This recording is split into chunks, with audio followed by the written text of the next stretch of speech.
Bonjour à tous.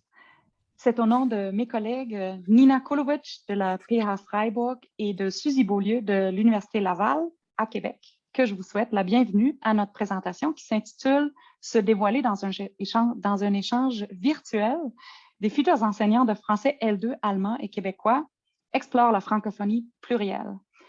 Mon nom est Nina Vol de l'Université du Québec à Trois-Rivières et j'ai le plaisir d'introduire le projet qui s'est déroulé dans les cours respectifs de mes deux collaboratrices. Alors, voici comment nous allons procéder. D'abord, je ferai une courte présentation du contexte, principalement en ce qui a trait à l'enseignement des variétés et à la formation des futurs enseignants. Ensuite, ça nous amènera à présenter notre projet en plus de détails. Alors, commençons par l'enseignement du français comme langue seconde ou langue étrangère. On observe ici une forte tendance à cibler un français dit standard, ce qui implique que les nombreuses variétés du français sont souvent mis de côté ou simplement pas abordées ou des fois abordées sur un niveau très superficiel.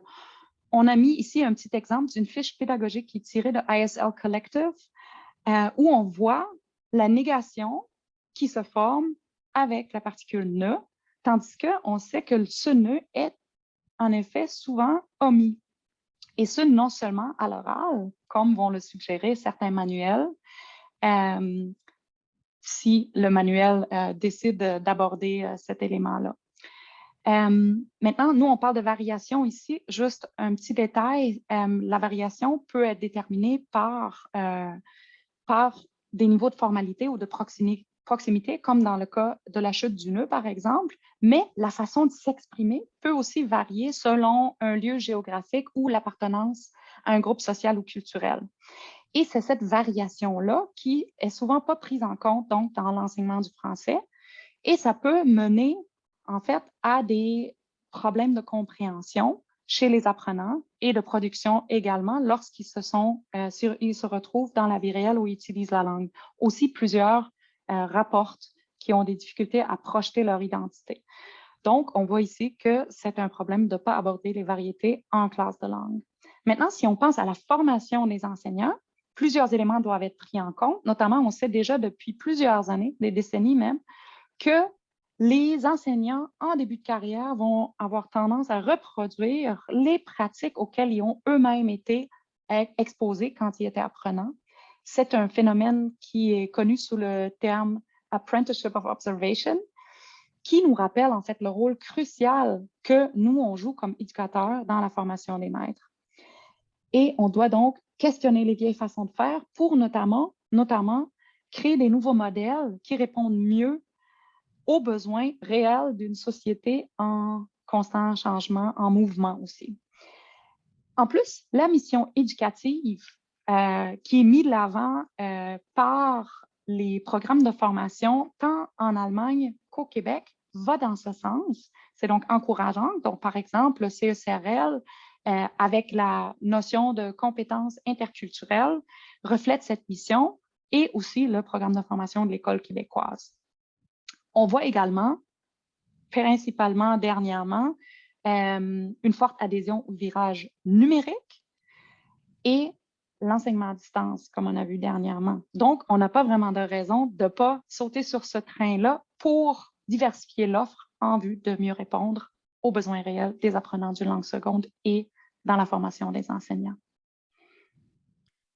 Notre échange a été initié par un appel à projet du Bureau international de la PH Freiburg, c'est-à-dire l'Université des sciences de l'éducation.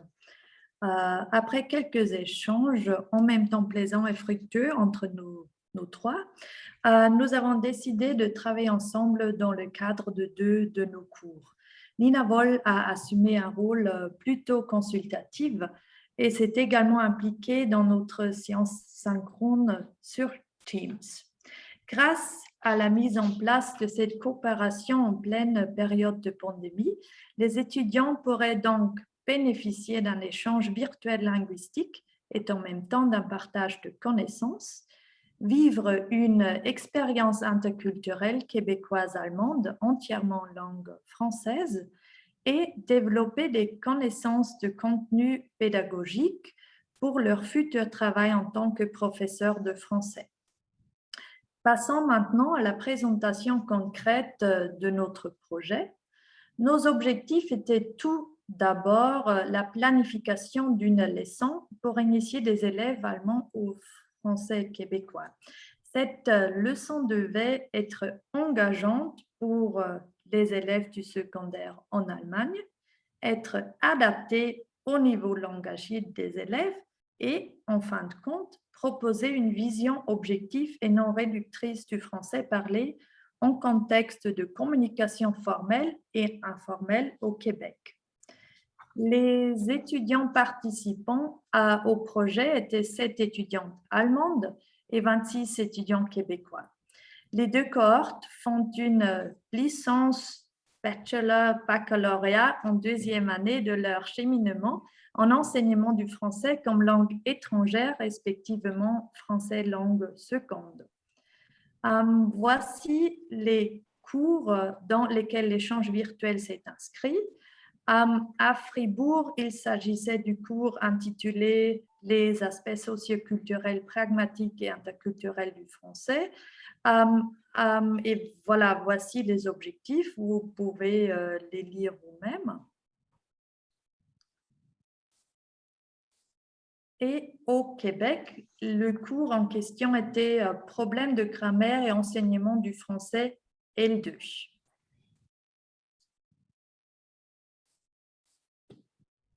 Et donc, comme nos deux cours avaient des objectifs communs, l'échange virtuel s'inscrivait très bien. Je vais maintenant vous présenter les différentes étapes qu'on a poursuivies pendant le 3 semaines qu'a duré l'échange virtuel. On a d'abord commencé, Nina et moi, à présenter le projet à nos étudiants respectifs. On a présenté les objectifs, les attentes, les échéanciers et les plateformes numériques qu'on allait utiliser au cours du projet. Ensuite, Nina avait créé une page Flipgrid et on a invité nos étudiants et nos étudiantes à s'y présenter. Donc, chacun et chacune a produit une petite vidéo de 2 minutes environ où ils se sont présentés, ont parlé de leur relation à la langue française et ont expliqué les raisons pour lesquelles ils se dirigeaient vers la profession d'enseignant de français, langue seconde ou langue étrangère. Par la suite, tout le monde a regardé ces vidéos et les étudiantes allemandes ont décidé avec qui elles aimeraient travailler dans le cadre de l'échange virtuel. Donc, chacune a choisi 4 ou 5 participants québécois et ils ont formé une équipe. Les étudiantes allemandes ont aussi décidé d'envoyer des questions à leurs partenaires québécois pour en apprendre davantage sur le Québec. Notamment, elles étaient curieuses d'en savoir un peu plus sur le système scolaire, sur le système politique, sur les questions de bilinguisme individuel et sur les particularités du français québécois. Par la suite, les étudiants ont eu leur première rencontre en petite équipe sur la plateforme Teams. Lors de la première rencontre, ils ont continué de faire connaissance et ils ont discuté beaucoup de leur contexte respectif d'enseignement et d'études. Et ils ont commencé à planifier la leçon sur le français québécois qu'ils devaient créer. Lors de la deuxième rencontre, toujours sur Teams, ils ont principalement travaillé à la planification de leur leçon. Donc, ils ont identifié la thématique sur laquelle ils allaient travailler et la progression de cette leçon-là pour les élèves allemands. Ensuite, ils se sont rencontrés une troisième fois, toujours sur Teams, et c'est à ce moment-là qu'ils se sont enregistrés. Ils ont fait une capsule narrée dans laquelle ils ont présenté leur projet, donc la leçon d'initiation au français québécois. Je vais maintenant vous montrer quelques exemples d'utilisation de la plateforme Teams. Donc, d'abord, moi, j'avais écrit à chaque équipe un message pour leur dire que j'avais créé un canal privé pour leur équipe et je leur disais aussi avec qui était la partenaire allemande avec qui ils allaient faire le projet. Ensuite, dans leurs équipes, ils se sont servis de la plateforme Teams pour communiquer rapidement entre eux, notamment pour trouver un moment où tout le monde allait être disponible pour pouvoir se rencontrer et travailler. Lors des rencontres, la plateforme était très utile pour partager des idées.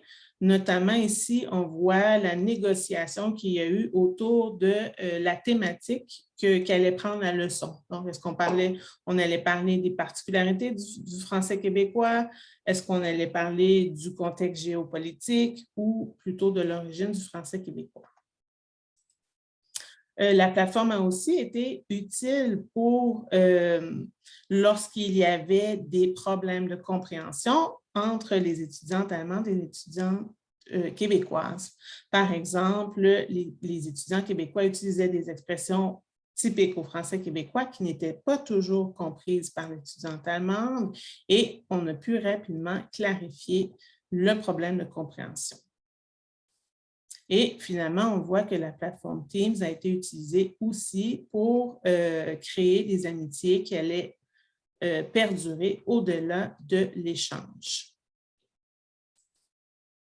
Donc, une fois que tout le monde avait fait sa planification, les planifications ont été déposées sur Flipgrid pour que tout le monde puisse les visionner. Je vais maintenant vous faire écouter un extrait pour que vous voyez sur quoi les étudiants ont travaillé ensemble. Donc, notre public cible et contexte sont les adolescents de 15 ans. La taille du groupe s'élève à 12 à 15 élèves et leur niveau est intermédiaire, donc c'est B2. La leçon dure environ 30 minutes et l'objectif de la leçon est montrer aux élèves allemands le lexique relatif aux vêtements d'hiver en français québécois, ainsi qu'un événement socio-culturel, par exemple comme le Carnaval du Québec. Pour activer les connaissances antérieures, on prévoit environ 5 minutes. L'enseignant va présenter une vidéo aux élèves qui dure 1 à 2 minutes. Ça montre le Carnaval de Québec en images. Il n'y a pas de son. Puis après, pendant une discussion orientée par des questions, bien l'enseignant demande qu'est-ce que tu as vu dans la vidéo, ça se passe où, ça se passe quand, c'est quoi les activités et comment les gens sont habillés. Donc, la planification durait en réalité 7 à 8 minutes et tous les membres de l'équipe ont parlé pour présenter la planification. Finalement, notre échange s'est terminé par une rencontre avec tous les étudiants de mon groupe au Québec et les étudiantes allemandes qui étaient disponibles à cette heure-là. Et on a eu une rencontre qui était animée par Nina Voll, dont le but était d'entendre les commentaires sur l'expérience vécue dans l'échange virtuel. Je vous fais entendre une première question posée par Nina et la réponse d'une étudiante allemande. Et je me demandais comment vous avez perçu les diverses vidéos en termes de proche ou loin de ce que vous connaissez comme standard. Oui, alors moi, j'ai remarqué beaucoup d'expressions que avant je ne connaissais pas, comme par exemple avoir une piqûre pour quelque chose. Ça m'a étonnée parce que j'ai jamais entendu cette expression. Et quoi encore? Tomber en amour avec quelqu'un, je trouvais ça assez intéressant. Voilà. OK, des expressions. Donc, on voit que grâce à l'échange, il y a eu une plus grande conscience des particularités du français québécois. Et pendant la rencontre, Nina a aussi demandé aux étudiants de s'exprimer sur les avantages qu'il y avait eu de travailler sur une planification, une leçon en contexte d'interculturalité. Et voici ce qu'une étudiante québécoise a répondu. Mélodie? Ouais, je peux prendre la parole un peu là. En fait, nous, à la fin, on faisait une activité sur les expressions québécoises. Puis, on avait demandé à Sophie, en fait, qui était l'Allemande avec qui on était, de regarder, elle, de son côté pour trouver le même genre d'expression qui voulait un peu dire la même chose s'il l'avait du côté allemand, pour pouvoir voir les différences. Puis, c'est ça, sans elle, on n'aurait pas pu savoir parce que c'est pas le genre de choses qu'on peut trouver sur Internet. Donc, lors de cette dernière rencontre-là, on s'est rendu compte que l'échange avait été très apprécié par les participants et on nous a rapporté que ça avait été très enrichissant des deux côtés de l'Atlantique. Et je me demandais, Mélodie. Pardon? Les enjeux rencontrés dans notre échange virtuel étaient tout d'abord d'ordre logistique, les différents calendriers universitaires. Par conséquent, nous n'avons pu trouver que 3 semaines pendant lesquelles nous avons pu travailler avec les étudiants, le décalage horaire qui est de 6 heures et la familiarité avec les outils du numérique. Nous avons toutes les 3 travaillé avec Flipgrid pour la première fois et les étudiantes allemandes n'étaient pas familières avec la plateforme Teams. Nous avons également eu des défis d'ordre interculturel, entre autres la méconnaissance des partenaires interculturels, qui était également liée à la courte durée de l'échange virtuel en raison de différents calendriers universitaires, et finalement la méconnaissance de la culture et du français parlé des partenaires interculturels.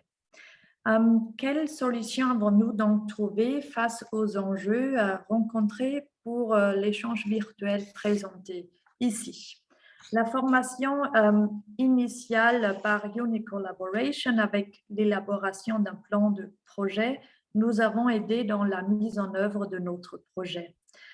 Une première rencontre asynchrone sur Flipgrid a permis d'apprendre à se connaître plus facilement. Les étudiantes allemandes ont choisi leur partenaire d'origine québécoise en raison de la taille de groupe, 7 étudiantes allemandes à 26 étudiantes québécoises. Les rencontres synchrones sur Teams établies en fonction de leur emploi du temps.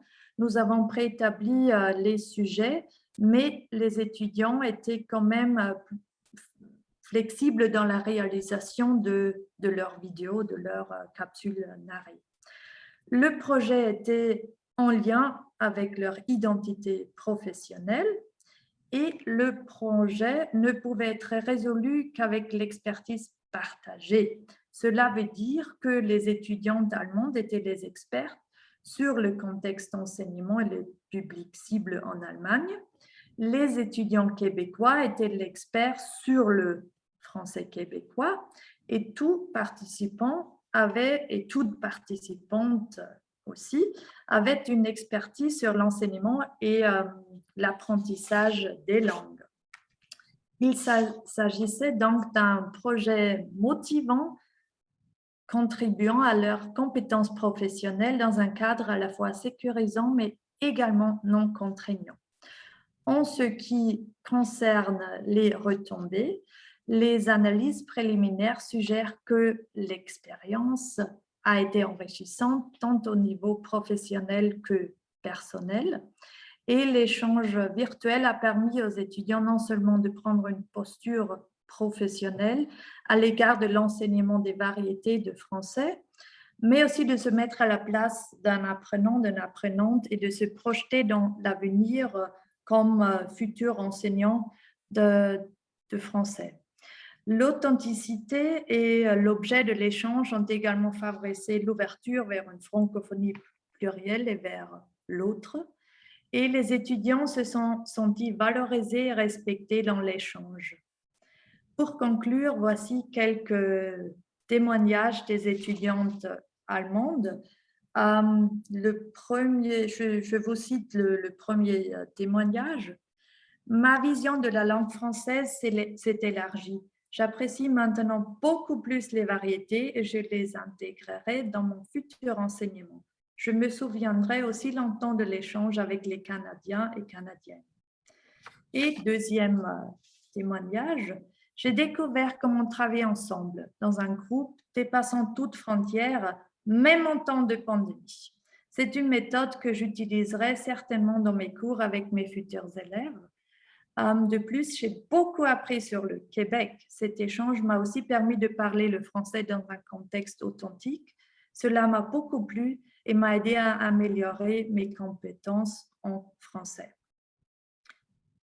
Voilà nos références et nous vous invitons également à visionner les extraits vidéo et les commentaires supplémentaires. Merci pour votre attention.